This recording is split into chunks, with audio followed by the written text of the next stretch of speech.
Cultural Leaders is a series of conversations that I'm having with people from the worlds of art and design, music, technology and sport.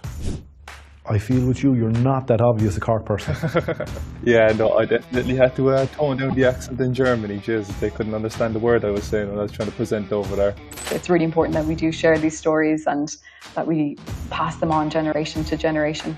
I would encourage young people, when they get that feeling of fear, to step into fear every single time. Now is democratise how and when we consume content. It also offers opportunities to creators and creative talent, which I think is great. It's not just an entertainment platform, but I feel like it can also be an educational platform if you want it to be. The Now Sky Cinema membership is like a library. It's full of old archive movies like The Quiet Man, Back to the Future, and more up-to-date modern blockbusters like Spider-Man and Star Wars. So there's a great archive of rich films that we can all relate to from our youth, as well as newer editions of those films as well. You don't have to take my word for it. You can sign up today for a free 7-day trial and explore the library of entertainment, action and education. Growing up in County Galway watching Sonia O'Sullivan, Ashley McDonnell developed Olympic ambitions of her own. As an All-Ireland champion underage athlete, she reached a crossroads and took the route of education.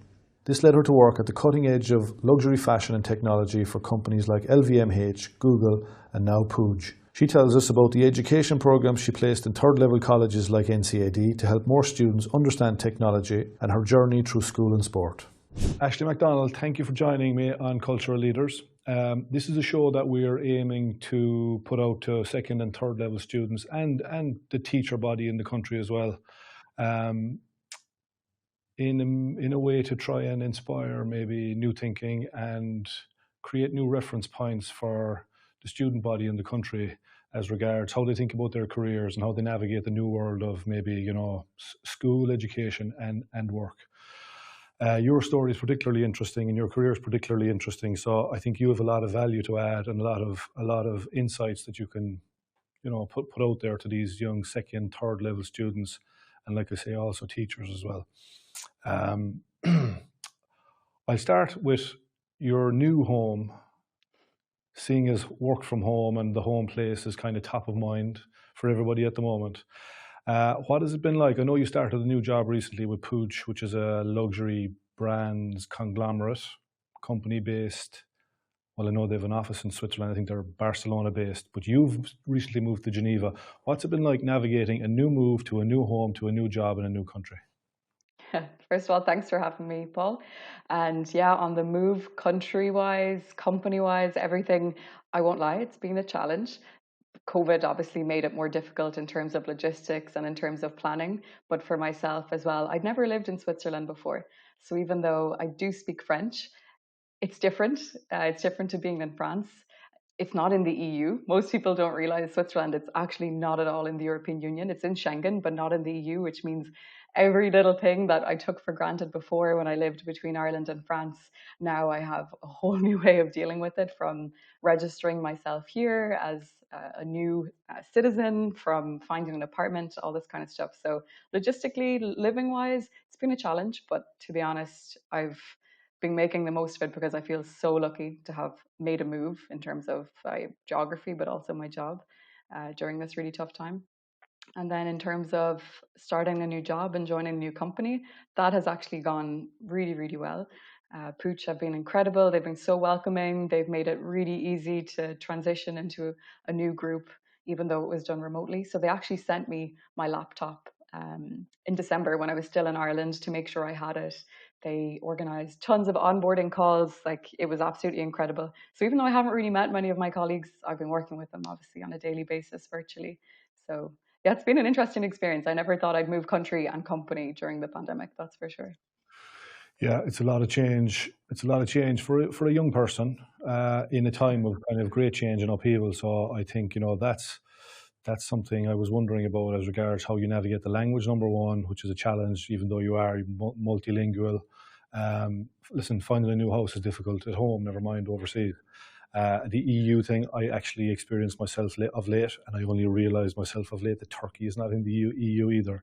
And I was trying to pay a supplier in Turkey of late, and it was really difficult actually. Yeah. So yeah, look, good experiences for you like I say, at a relatively young age. I want to take you back home to Galway, your home county.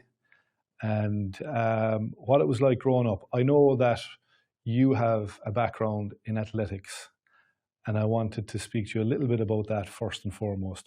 What was your distance? What was your interest and passion like for athletics back at home when you were Yeah. young? Always happy to talk about that. So yeah, I'm a Galway woman from, well, I grew up in Craughwell, County Galway. And Craughwell Athletics, I always say it like that's what made me who I am today, from learning how to train, how to set goals. If I hadn't been an athlete as a child or as a teenager, I definitely wouldn't have been able to plan my life the way it is today. So I'm always so, so grateful for the club, for everything that it gave me, not just friendship and connections for life and setting up good habits in terms of mental and physical health, um, but also in terms of giving me the tools basically to survive as an adult as well. So I started running when I was 6 or 7, and I ran competitively until I was 18 or 19, mainly with Craughwell Athletic Club all through my childhood, teenage years. Tried a little bit of everything. So I was really into cross country in my younger years, which is a great way for athletes to start out. But then track and field is ultimately where I ended up. Um, Ran 400s, 600s when I was younger. So under 12 and under 13, I was the Irish champion. And then moved more into different kind of events. So I did a lot of high jump, long jump. I even for combined events had to do things like shot put and javelin, which weren't my forte, but it was part of the experience anyways. And then a lot of relays as well. So I really was kind of trying a little bit of everything. I would say ultimately my best events would have been long jump and 800. But I actually have, I think I came, second nationally in triple jumps. That was my last, I think, All Ireland medal when I was under 18. That's great. I feel like it's unusual to hear of a girl so consumed and passionate about athletics for some reason. I wondered what your influences were back then. I know that obviously we all were inspired in some way by Sonia O'Sullivan. Who were the reference points, or how did you get into athletics in the first place? Yeah, absolutely. You said it, Sonia O'Sullivan. I remember I met her as a child, got her autograph. It was probably one of the best days of my life. And all my family, like when I was especially very young, they would joke and call me Sonia. Um, Huge influence on me, and seeing an Irish woman out there competing on a global stage and winning consistently, that was a huge motivation for me to see there's someone like me that can do this. So even though I didn't pursue it after basically finishing my studies, because I had this conflict of wanting to pursue a career in fashion and wanting to be an athlete, and I couldn't juggle them both to a high standard. But if it hadn't been for Sonia as a role model, I'm not sure I would have been able to keep it going for as long. I think seeing someone that looks like you, or someone that sounds like you, someone that's from the same place that you are, and knowing that they could do it, it gives you a huge sense of security and confidence as well. Yeah, part of this, the reason I wanted to do these conversations with people like you was that term you used about having Sonia Sullivan as a reference point or an inspiration. I think that young people today more than ever need new reference points and new inspirations, maybe in terms of their education, their pastimes, their interests, and their future careers. Um, I've always found athletics interesting from the point of view. I was uh, an athlete in the sense I was a hurler and a footballer, but I was never a true athlete like somebody like yourself. I always looked at it as being difficult to train for without the objective of having a ball of some sort or a pitch or some kind of the outcome was really just exhaust yourself and fall down, and that was the, you know what I mean. If it was long It was distance, which often the I outcome. love. Yeah, I love the running, but there needed to be a ball involved. What's the mindset like for a young athlete? Like, what is it that captures your mindset that you want to go and do this to your body and to your, the energy and Yeah. what it takes to be an athlete? It's a good question. I think anyone who I ran with, throughout my teenage years, especially, they would have seen what I went through.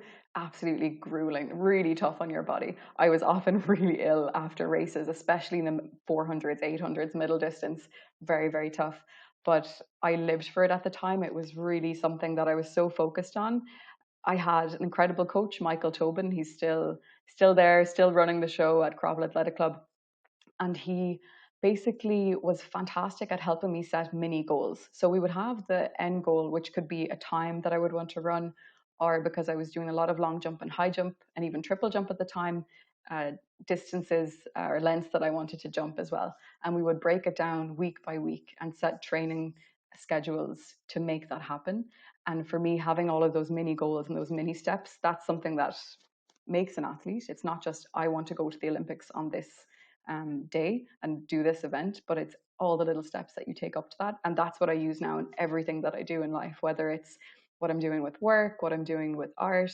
That's ultimately the framework that made me as an athlete, as a juvenile athlete, and now that I use all the time as well. It's a great example of how a good mentor and good habits as a young person can really help you into adulthood, you know. And I think now is a time where young people need good habits more than ever. And that's a great example of that. I wanted to ask you about community games. Did you compete? Obviously, community games, I'm imagining that community games were central to your development. Absolutely. Oh my God, I loved it. I was in Mosney, I think 13 times. So basically going twice a year. I remember it was in May every year they'd have the cross country, and then in August they'd have, well, track and field, but it was just a field when I was doing it. So yeah, it was absolutely central to my training. It was a huge objective for me.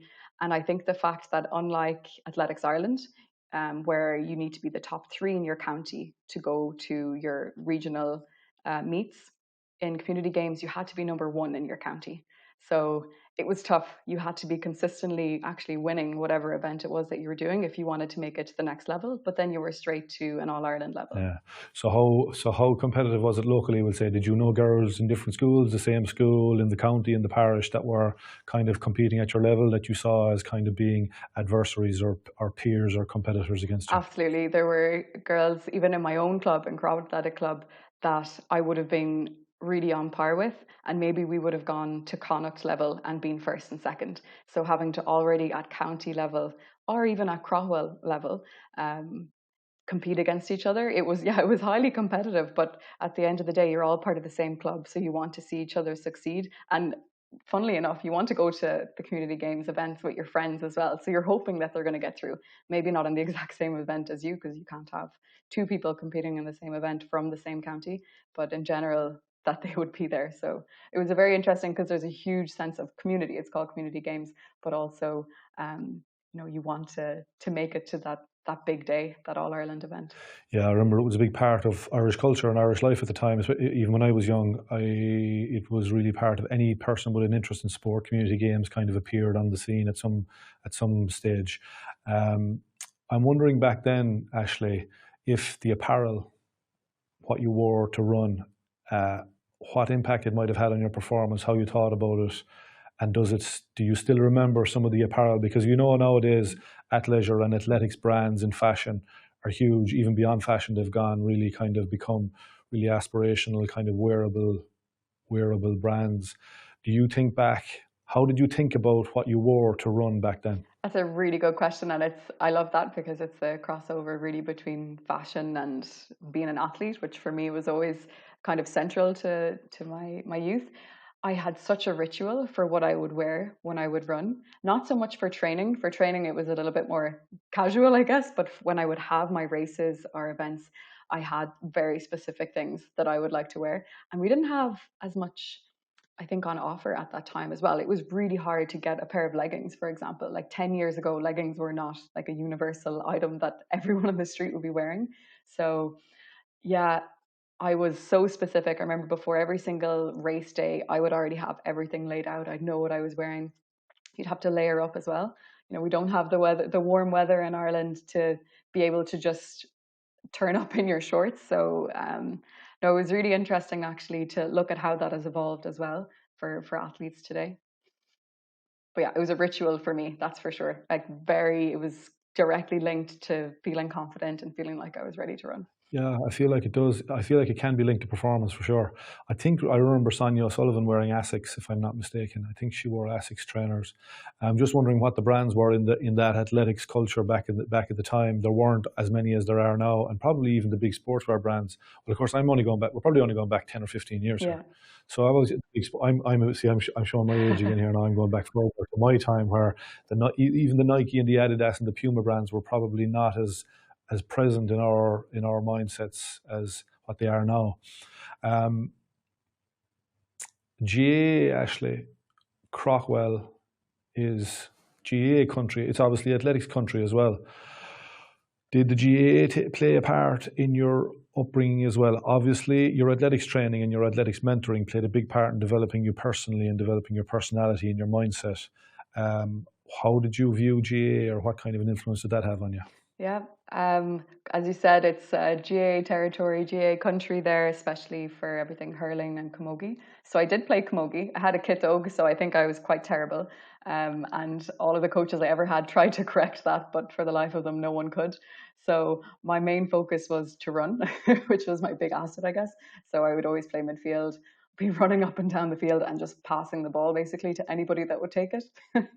But it was important for me because I needed to have a team event or a team sport that I could participate in as well. So I think I played until I was 12. And then at that point, I actually couldn't juggle having the double training anyways, or the injuries associated with playing camogie. But a lot of us athletes played camogie as well. It was all on the same pitches, all in the same fields in Crowell. So what did your training as an athlete look like then, literally? Like, was it evenings, an hour in the evenings, 2 hours? What kind of distances and how regularly were you training as an athlete? So it definitely increased as I got older. And I think probably from the age of 12 to 16, that's when I had the most intense training program. So I'd always have 2 sprint sessions a week. So even though 800 would have been my main event towards the end, I never would have ran more than 400 meters in a training session as like an actual distance. So you might have been doing many sprints across 100 meters, 200 meters. But even today, I really struggle to just go run for 5K because mentally in my head, I want to have the highest speed possible and to keep that speed going over a long period, even if it's split up into splits. So yeah, really big focus on sprints and on speed. Heart rate was something actually in the last years where I was running that we brought that in as well. So that would have been quite ahead of the times, and that was something that Crowell Athletics Club really were very strong on, and making sure that we had all the technicalities. And then I trained with the Connacht squad as well. So I would go to Athlone every few weeks where they have proper track there. Now they have the amazing indoor track as well.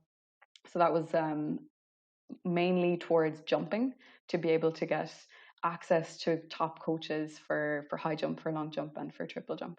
It's interesting. About 10 to 15 years ago, actually, athletics training and athletics coaching and sprint coaching became a big part of actually the preparation of GAA teams, actually from the technical point of view, and the distances and the output and the kind of measurement of output became a big influence in GAA team coaching. So athletics has always been a little bit kind of ahead of itself and sophisticated in terms of how the preparation went, right? Your school days, Ashley, you said you went to school in Athenry. I'm always interested in terms of students, how maturity plays a part in their development, and how early basically did you know what you wanted to do while you were in school? Yeah, I think it's funny because a lot of young people ask me this, how do I know what I should focus on now to make sure that I'll be able to do that when I finish school? And for me, I guess I was always really interested in fashion and in art and design. And even actually when you mentioned community games, I forgot I once was meant to go to participate in art. I actually won at a Galway level an art competition for community games. But then when I went to do the competition, they said, "Oh, you're already representing Galway in the 600 meters at the time." So I was 11, and I thought, I think I'm going to win the 600 meters, which I ended up winning actually at All Ireland level. So it was a good choice that I made in the end. But it meant already from a very young age, I was having to make choices between my creative side and my athletic side. Then when I was in secondary school, I had much more exposure to art. I had an incredible art teacher, Mr. Lane. This is at the Pres, so Presentation College in Athenry. And that's when I started to kind of give into that side a bit more. And I entered in fashion competitions with Griffith College in Dublin. This is when I was probably 16. And I had notebooks and notebooks full of fashion designs. I knew I wanted to launch my own brand someday. People probably thought I was crazy. And I even, when I was 17, went on an art retreat in Clare for a week during midterm, just to spend time with an artist and work on an art portfolio. And my parents, the poor things, I was begging them to bring me over to London. I'd never been before. And I wanted to submit my portfolio to University of the Arts London and to St. Martin's. So they actually did. My dad went with me, and we brought my portfolio to these different schools, and I ended up getting quite a few offers. But then I was struggling again, but I want to keep doing athletics. So in the end, I went to DCU. I didn't study art at all. I decided I'm going to do business. but a degree that lets me go to France for 2 years because I loved France, loved speaking French. And I felt that I could just approach fashion and approach the creative industries from a business perspective. So that's kind of how things ended up developing for me. When I look back, I could have made life easier for myself, and I could have made a decision earlier on that, okay, I'm going to focus on athletics or I'm going to focus on art. But I couldn't decide. So I kind of kept going for as long as possible with both. And it was one of the reasons why I went to DCU as well, so that I could keep competing and keep running with the athletic club there. Yeah, there's a kind of a career guidance aspect at the heart of these conversations, and I think it's always interesting as to what stage a person in secondary level school knows kind of what they're supposed to be doing, if they can know it all at that age, I did wonder, in terms of subjects then, I know you speak a number of languages, but in terms of school subjects, how well did they equip you for knowing what it was you wanted to do you think? Yeah, really good question. Again, I would say if I went back to art, if you do art for the Leaving Cert, you have to do art history as well. And I loved that. I remember just reading tons of art books, and I actually went completely out of what was expected in the curriculum and visited exhibits myself. And in the art history segment, went on to speak about artists that weren't even within the art books that we had. So I knew I was really passionate about that. And it would have been something that would have been incredibly actually encouraged by my art teacher, who was from Crowell as well. And he always thought I would have a career in art and in fashion. And I must touch base with him and let him know eventually I did end up there, even if it wasn't from, the design perspective.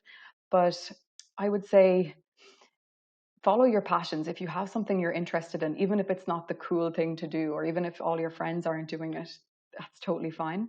And you can do it in your spare time, or you can try and make a career out of it ultimately. And I think if you're spending 9 to 5, or today, realistically, it's not 9 to 5, it's a lot more than that. But if you're spending the big majority of your time doing something that you're interested in, that makes you happy, that you would be very happy to read about or do more research in outside of your working hours, then I think that's a great place to be in. Yeah, that's great. Like a part of I wonder at times how well the curriculum serves the student body from the point of view of, there's an academic route, obviously, which you took. Yeah. Then I wonder how well the curriculums kind of caters for those who are maybe on the more creative side of the spectrum, that their thing that they want to do might require them going a non-academic route, Yeah. How well was your creative? Obviously arts would have catered for your creative streak, right? Yeah. Definitely. So I studied business as well. That was one of my subjects for my Leaving Cert, and I studied French. And I loved France. I loved French. I just thought, I want to be in Paris. That's where I want to be. Most of the summers as a kid, I was. So what age were you then when you knew that? I'd say I was probably 13. I was pretty young, and I thought I could speak French. It was quite funny. And then I would not study, and I would fail all my exams because I just thought I could speak French, even though I definitely couldn't. And then when I was 16, I organized, actually, no one really knows this, but I organized a French exchange for myself and 2 friends for us to go to France and live with French families and study in French schools. And I told my parents that my school organized it, and my school thought my parents organized it. But I literally Googled French exchange, and off I went with 2 friends for a month. That's young to know what you want to do. Yeah. We didn't have Google when I was young, when I was that age. We'll get to Google in a little while. I just wanted to speak to you briefly about languages. I know you speak fluent French, and you also speak some Chinese. Well, I think I don't think you're the only person I know that speaks Chinese. Okay, saying I speak Chinese, that's making it sound a bit better. Now I have the pressure to really brush up on it. Say it. People won't know. But anyway, I am going to ask you to say something in Chinese. Okay, I'll go with something really, really. How do you say something about athletics? Being athletics as a young person in Crockwell. Oh, my level is not that good I enjoy. It was not. I'll tell you first. So to say hello in Chinese, it's ni hao. So that's, if anyone's going to learn Chinese, obviously learn ni hao first. But then the second thing that you will always be taught is how to say how are you, and it's ni hao ma. But actually in China, if you were to meet someone and to chat with somebody, you wouldn't actually say how are you. You would ask them, have you eaten today? And that's culturally actually how people, like, they wouldn't really be like, hello, how are you? And if you ask a Chinese person, even in Chinese, ni hao ma, they will struggle because they'll really think about it. Like, how am I? Because it's not something they would ask each other. But if you said, did you eat today? They'll tell you what they ate, or they'll tell you I haven't eaten yet. Yeah, I know it's a mad language from the point of view of dialects and the different kind of colloquialisms. I often wonder about languages and the articulation Yeah. in terms of languages. And I look at coaches. I take someone like Ronan O'Gara, who I admire a lot, who's a highly articulate guy, delivers his message really well, very smart, also very successful, has coached around the world through English, and you coach through language.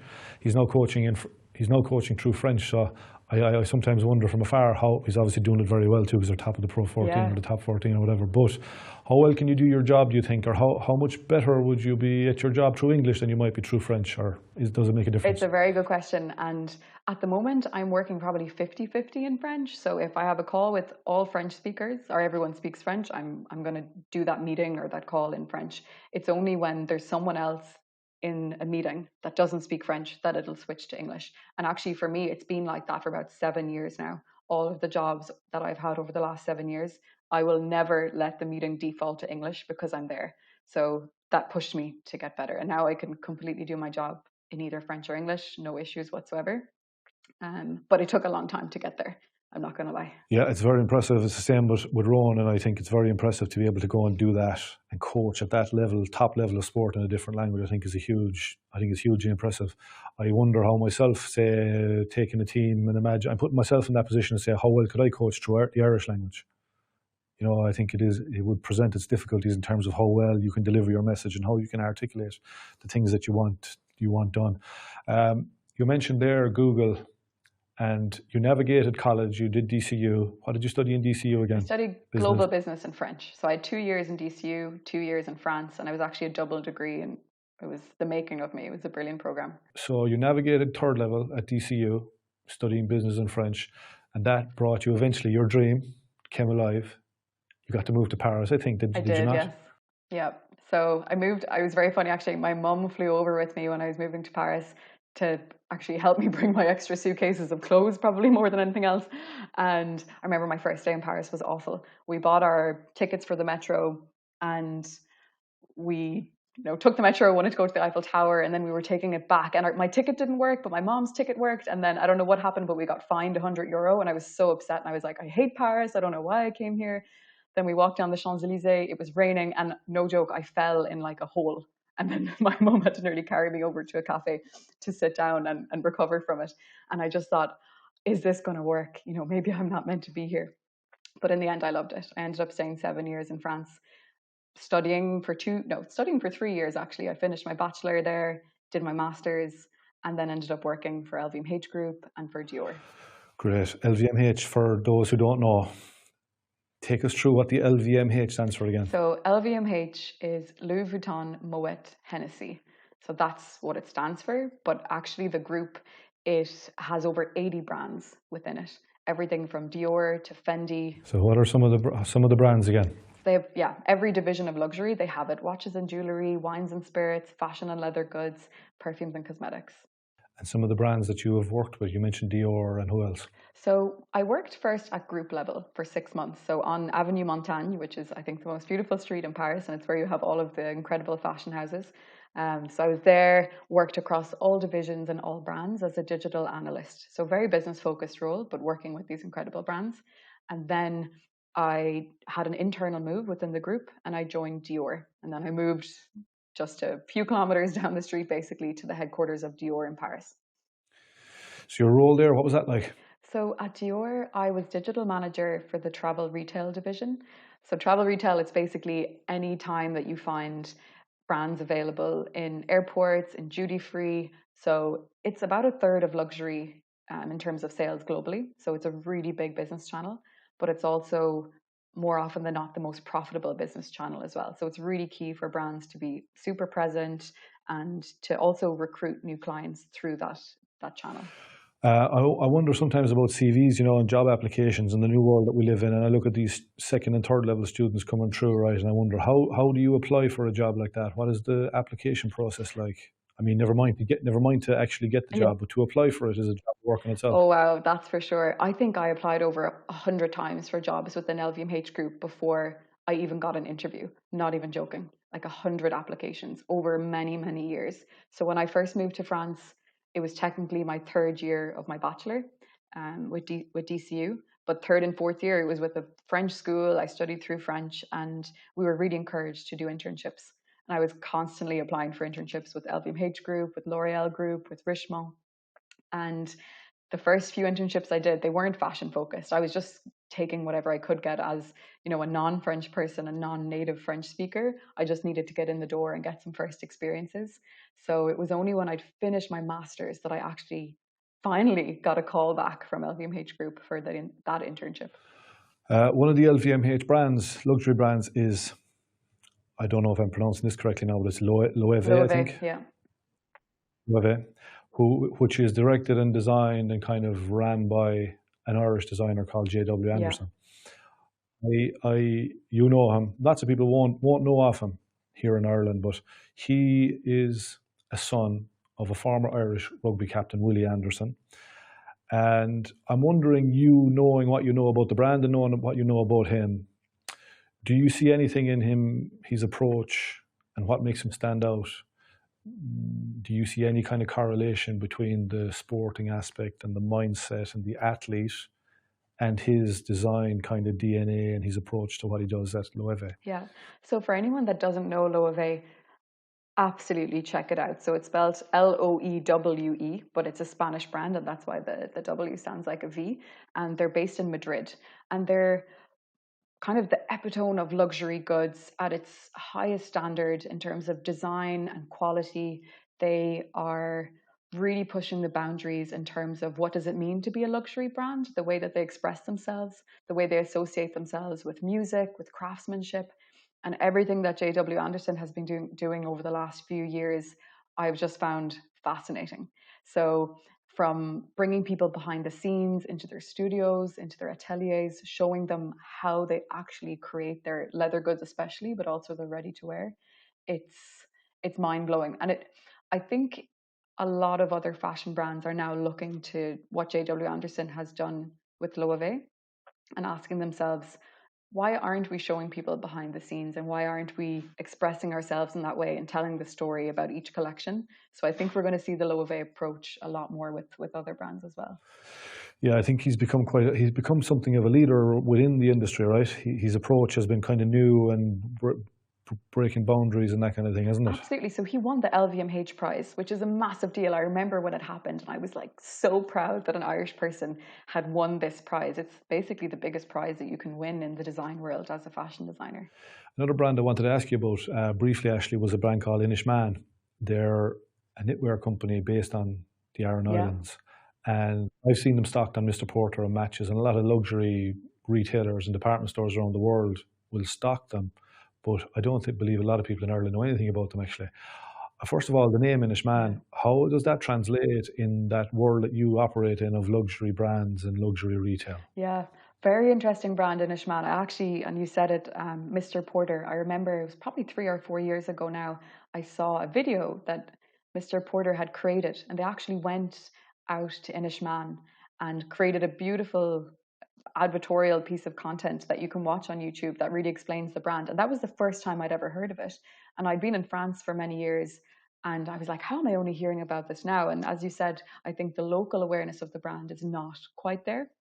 Perhaps they're not trying to appeal actually to Irish clientele, but more so to an international diaspora. What I think in terms of the name and the brand names, obviously today, luxury, it's dominated by French, Italian, or at the best of times, Spanish names. So it's really France, Italy, Spain that you're going to be hearing in terms of like brand equity. Now I think there's some things that are changing because you have these younger brands, new brands, streetwear kind of focused brands that are coming out. So we're going to see something different. It's not just going to be the French, the Italian, and the Spanish. In terms of Inishmaan, there is a brand that's doing very well that's called Innisfree. Ironically, they're Korean. When I saw the name at first, I thought this must be an Irish brand, but no, they're Korean. It's a Korean skincare brand, premium brand, and they are really making waves. So I think the fact that people are starting to see these types of words within the industry, it can only help us. Yeah, I'm beginning to notice a little bit more in terms of the Irish language named brands coming through, and I'm wondering how they will perform and how they will take off kind of internationally. I think you're right, Inishman is probably better known in Japan and Asia and America than it might be here in Ireland. But anyway, you moved from LVMH to Google.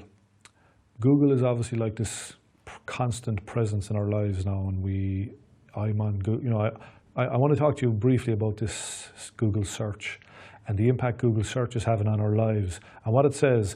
Like, obviously there's practicalities to our daily lives. I mean, we need to find things out, we go Google search.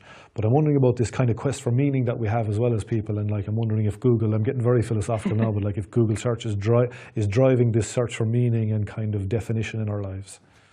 Yeah, no, it's a deep question. I guess to provide some context, when I was at LVMH, I was approached for a position at Google within the luxury team back in Dublin. So after being away for 7 years, I thought, yeah, that sounds really nice. I'd like to go home for a while. And amazing if I can keep my combination of luxury focus plus tech. So it seems like the absolute right move. And I thought I was an expert on digital at that time. I'd always had digital positions within LVMH, and I arrived at Google and I was like, wow, I knew nothing. So the first few months, it was really intense in terms of training, understanding the products that Google has. So like you said, search, but they also have a ton of other products.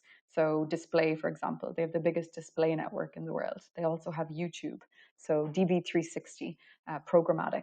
So I had to learn about all of these different things. But consistently it came back to search and how important search is. Because if someone is searching for something, they have the intent to learn about it.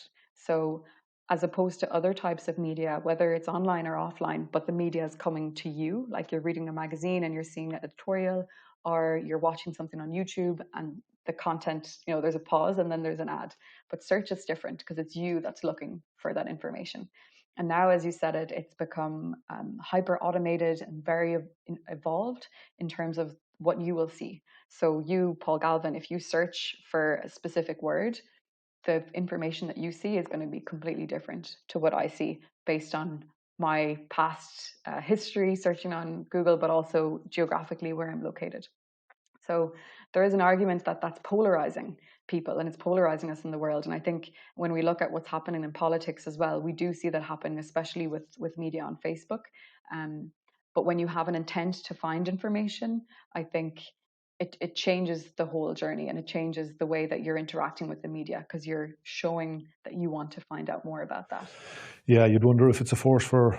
I think it's a force for both, probably good and evil. It's probably a force for, like, it's like a teacher in some ways. I think you want to learn something, you search Google for the answer at times. We've heard a little bit. I've read a little bit about like Silicon Valley and this term tech bros, and tech companies being kind of populated by a certain type of male employee. What's it like to be a woman in tech? Yeah, and I think I wasn't afraid, but it was one thing I was hesitant about before joining Google. Because I came from a very creative industry. I'd only ever worked, even before LVMH, I'd been 2.5 years working with a startup in the fashion space as well. So very creative, very fashion orientated, predominantly dominated by women. Definitely there were men president and presidents of the brands. And if you look at the majority of luxury brands, the artistic director and the CEO, they're going to be male still today. I think it's going to balance out a bit more in the future. But tech, it's definitely has the reputation of being mainly guys, and you have kind of a vision in your head of someone being very like engineered focused, maybe kind of a nerd or a geek, and that's definitely not me. But it wasn't the experience that I had actually, at least in the team that I was in. It was incredibly diverse. There were actually more women than men. It was really international. I was actually in the French team because most luxury brands are headquartered, at least at group level, in France. So I was assigned within the Southern Europe team into the French team specifically. And it was a pleasant surprise. I wasn't surrounded by people that only had engineering degrees or really tech focused degrees. There were people that had studied philosophy. Majority of people had studied business, but I think the tech industry has made a really big effort to change that because they're not only catering to, males that are very much in that tech cliche kind of scenario. They're catering to the entire world, so they need to reflect that. And I think I saw that quite well actually in the different teams that cater to the different markets. They would make sure that they would mirror as much as possible the type of people that they were catering to in terms of their products. So it was an interesting way to see it. And actually, I was the only Irish person in all of the Southern Europe team for large customer sales. So I think that was for a reason as well. They need to have a certain level of diversity, but it has to make sense for their market. Yeah, I think recruitment has become much more kind of thoughtful and considered. I think now for big companies who have such an attention on them, like a Google, or like your new employee PUIG. I hope I'm pronouncing that properly. But obviously, there's a lot of focus now in terms of how they recruit and who they recruit and why they recruit. You know. So you mentioned at the start you've started working for them. Tell us a little bit about the company first of all, and then your role. Yeah, so PUIG, they're actually Spanish. That's why it's pronounced PUIG. It's PUIG. I think for years I thought it was pronounced PUIG, but when I had my interviews, they told me no, it's PUIG, and it's actually Catalan. So they're from Barcelona. So it's not even a Spanish word, but a Catalan word, and it's the surname of the founder of the group. So it's a third generation family group. So it's still privately owned. Marc Puig is the CEO. And they're primarily focused on luxury fashion and fragrances. So in general, they've got many fashion brands like Paco Rabanne, Jean-Paul Gaultier, Carolina Herrera, but then they also have the fragrance businesses, which in general are colossal, because fragrance, it's something that we're all able to have access to. It's something that we can all use in our daily lives, versus high-end fashion where it's not as practical and it's not something that's attainable for everybody. So that's kind of what the group is doing. They've got also a majority stake in Charlotte Tilbury. So that happened last year. I'm sure that's very interesting for any of the girls listening. Yeah. I wouldn't know much about Charlotte Tilbury or some of those brands. Now I think they're probably more on the feminine side of fragrance and that kind of thing. But obviously, it's great for any of the girls listening that might know of them or recognize them or want to work at them. Definitely. Or find out more about them. Actually, interestingly, there's a young footballer now that you mentioned PUIG in Barcelona. I was on the website, your company's website. It mentions this word performance a little bit, you know, which I thought was interesting.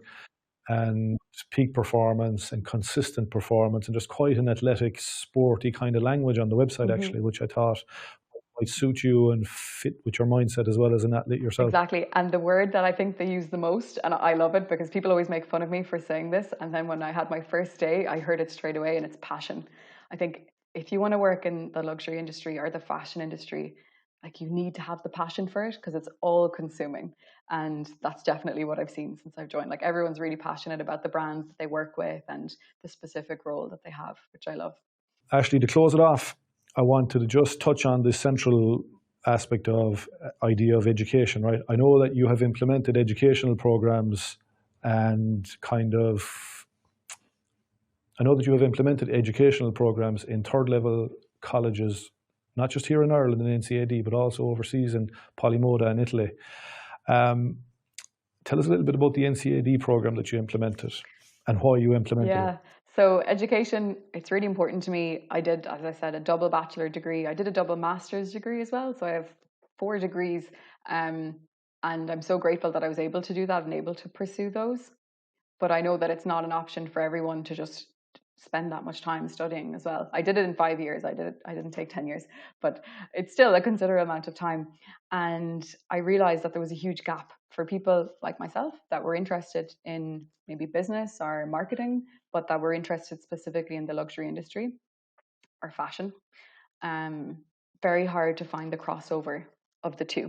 So it's one of the reasons why I didn't actually study in a fashion school in the end, because usually you can't take a language, so I couldn't continue learning French, and you can't learn about branding or marketing. But for me, ultimately, and it's still my goal, it's to launch my own brand someday. So I couldn't do that if I didn't have all of those skills. I needed to build the entire skill set. So when I moved back to Ireland in 2019 and joined Google, I had already planned before I joined Google, if I go back to Ireland, I want to launch something that helps fashion designers, fashion students, or jewelry design, any type of design really, to launch their brands and launch their companies. So I contacted NCAD, told them about the idea, and I said, look, I would like to run this for you guys. It'll be for free. It'll be for your current students, and something that they can add to what they're already studying to give them the digital tools. So whether it's showing them how to leverage Google Trends to define a collection or to identify what's trending in the market or in fashion, how to leverage a website, how to build a YouTube channel. So things that they wouldn't have been learning otherwise, but that would have been absolutely key to them launching a brand. And NCAD were really open to developing that together. So we launched it. We first had a pilot with 7 students. They were each matched with a mentor at Google, actually. So that was a really interesting kind of experiment that we had. And I also mentored a student, Georgie Dan, who launched her YouTube channel and has created a few pieces of content on there about sustainable fashion. But ultimately, we launched and integrated it into their degree program. So students even get credits for it now, which is amazing. And I didn't stop there because I knew it was, okay, it's great to launch it in NCAD and I hope it continues even after I've left. But I do work with the fashion school in Florence, as you said, so Polymoda, and with a business school in France called ESSEC. So I work with their luxury MBA, teaching them about digital for luxury. I think that's very commendable. It was called Textile in NCAD, right? TECH style. Yeah, Tech X style. So it's really crossover. Okay. I was taking the X out. I was just going textile. I thought it was a clever play on words by you as well. I think it's a very commendable thing to do, to go and try and help and give young students, third level, the benefits of your experience and your knowledge. I think the more all of us do that today, the better. And that's what this series of conversations, Cultural Leaders, is really all about, shining a light on people like you that have this knowledge, information, experience that they want to share, and that can help a young person at home, find the reference point that you found in Sonia O'Sullivan as a young athlete, that you might become that reference point for these young students who are in a little bit of flux at the moment, trying to find out when school will come, when school will return, will they get to college, will they be able to navigate college, will they get the degree or the qualification that they want, and if they do, will they get a job? And like I say, sometimes there's an academic route, more times there's a non-academic route, and that's a little bit more non-linear. So I think that program, to implement it in NCAD and in Polymoda and in France, I think is very impressive and commendable. I'm going to leave you on that note with one question. Yeah. Do you consider yourself in general more of a student or a teacher? Definitely a student. I try to teach as much as I can, but I'm constantly trying to learn, constantly listening to podcasts, signing up for webinars and trainings, and I think I hope I'll be like that for my whole life. Just keep learning. Yeah, me too. I think the very same way. I want to keep a student mindset forever, and as long as you're interested and you're studying and you're learning, I think you're improving. So that's the message really for this chat, Ashley. I think it's been great. I think it's going to add a lot of value to any of the listeners, be you a student or a teacher or somebody who's maybe just left college and gone into the workforce and found that environment has completely changed and maybe your job is gone as well. So loads of value in it and loads of lessons in it. So like I say, you're one of these young leaders that I think can become a reference point for these students, young and old. So thanks for joining us, and take care over there in Switzerland. We'll see you soon. Thank you so much, Paul. Take care.